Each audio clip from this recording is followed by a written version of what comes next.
Today, I'd like to talk about a relatively simple skill or simple-ish skill that we normally take for granted or don't even think about thinking of until someone actually just points it out to most of us.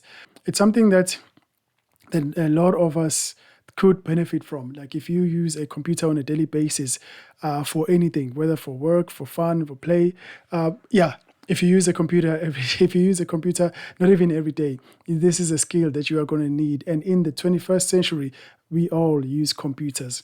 You can point at any job you can think of. You can point on any job you can think of or any career you can think of. And like it or not, it has been affected by computers, and you do need to use computers at some point inside that industry.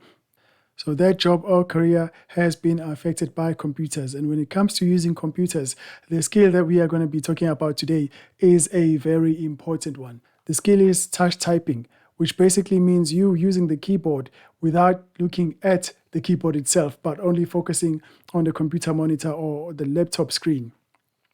Now let's look at why even bother learning this skill. Now, well, for one, you are going to be fast on a computer. You are going to be blazing fast on a computer, or faster than what you would be if you didn't know how to touch type. Number two, it is going to make you look good. Like, it is definitely going to make you look good. It's going to make you look good to someone who's watching you using the computer. It's going to make you look good to yourself when you start flying around and not even worrying about what your fingers are doing and only looking at the work that you are doing on the computer itself.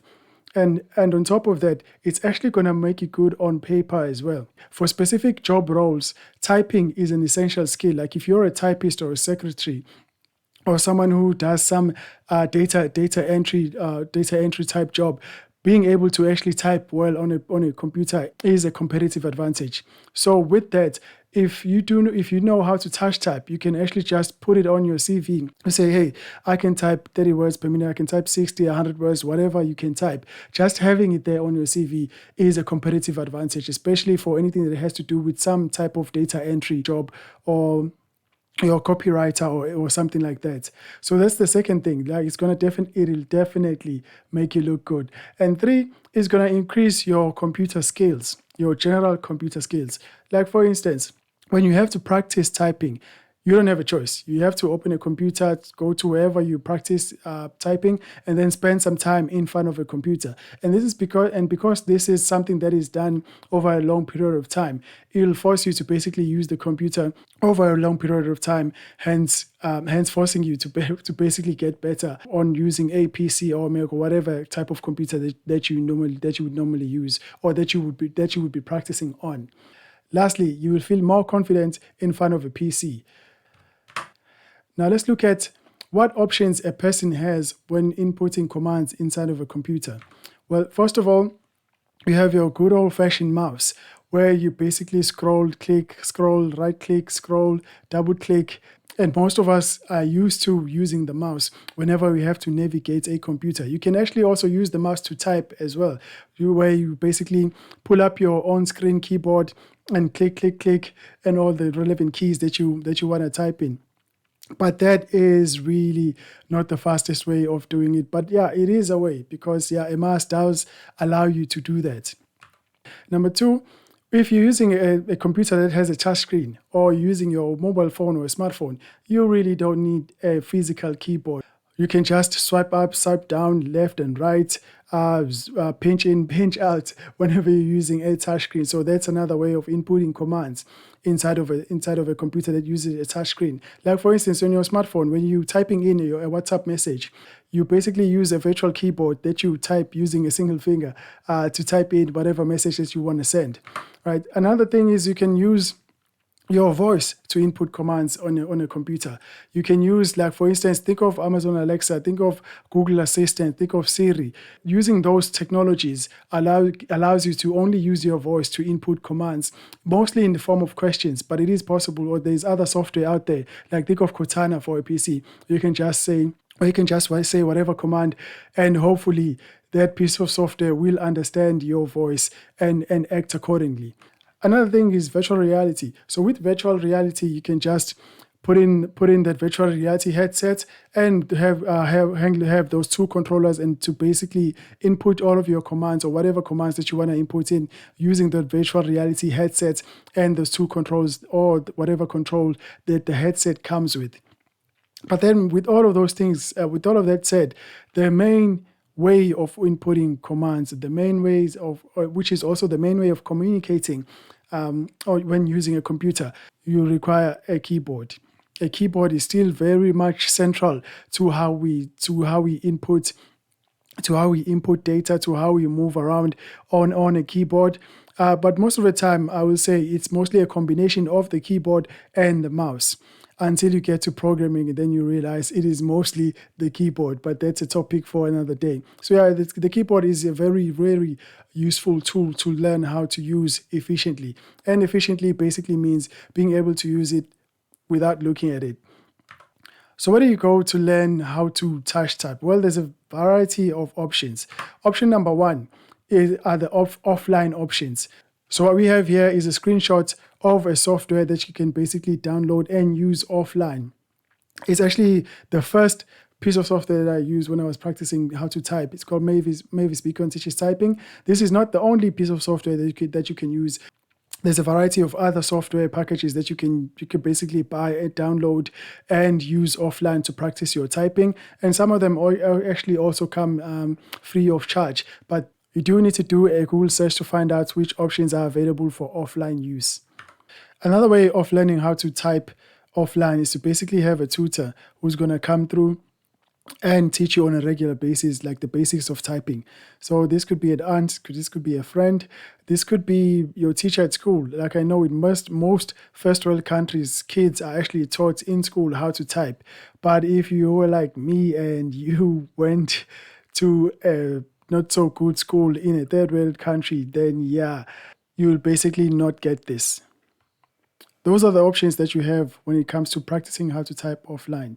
You either download a piece of software and use that to practice, or get someone to basically come through and help you out, to basically show you the ropes on a regular basis. So now the question becomes, how do you practice online?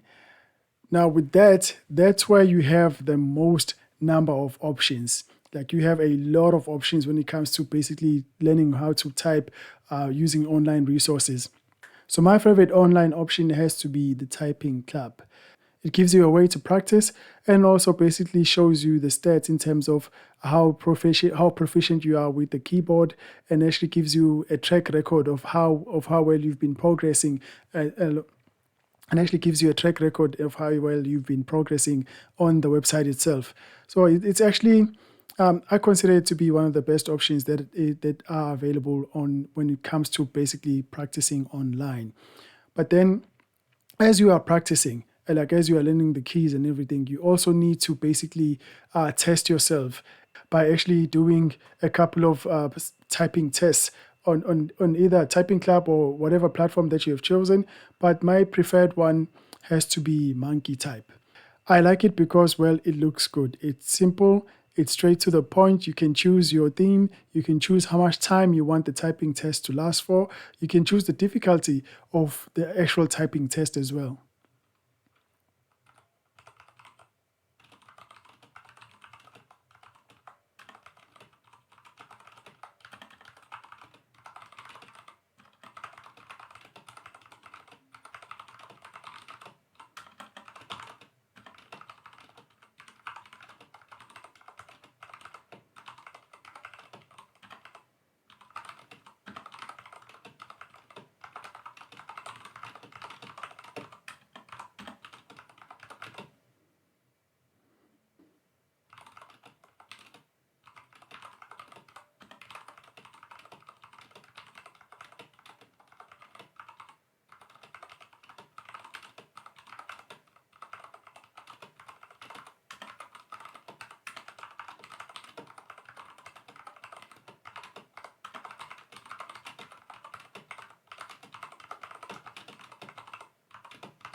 So yeah, with Monkey Type, you can actually go in and change the theme.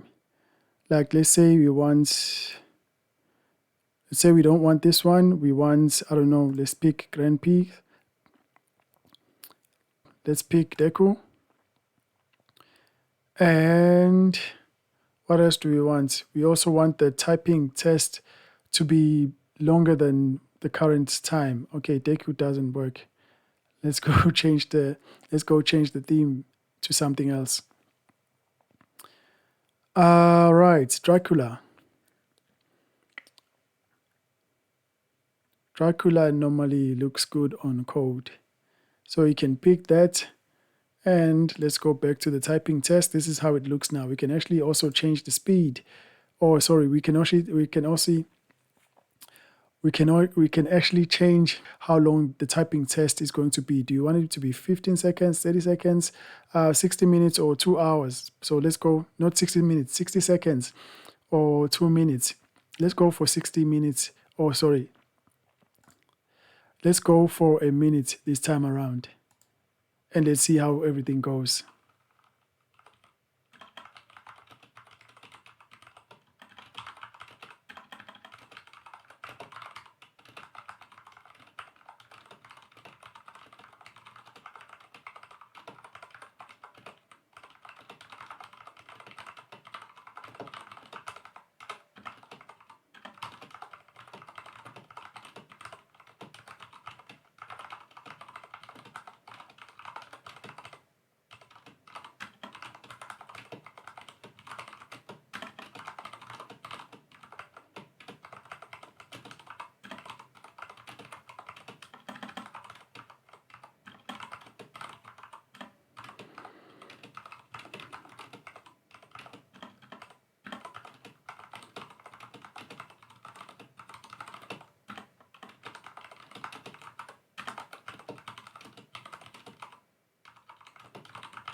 So here's my performance for 2 minutes.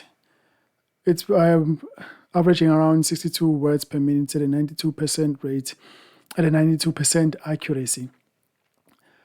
Another way of practicing typing whilst having fun is actually playing typing games. And with that, nothing comes to mind like Z-type or Z-type, or however you want to pronounce it. You actually get to practice how to type while also playing a galactic game. Now that you know some resource that you can look into in terms of getting better at this thing called typing, you need to set some goals. So for beginner goals, as in for a person who's just starting out, my recommendation is to have these 3 goals. Number 1, you have to aim at not looking at the keyboard after an amount of time. Like let's say you could give yourself 3 to 5 months to say, okay, in 3 months time, I have to be able to basically type a basic paragraph without ever looking at the keyboard. That should be goal number 1, like the ultimate goal of why you should be why you're learning how to type in the first place. Number 2, as you are practicing, you are going to focus on accuracy. Again, focus on accuracy and the speed will follow.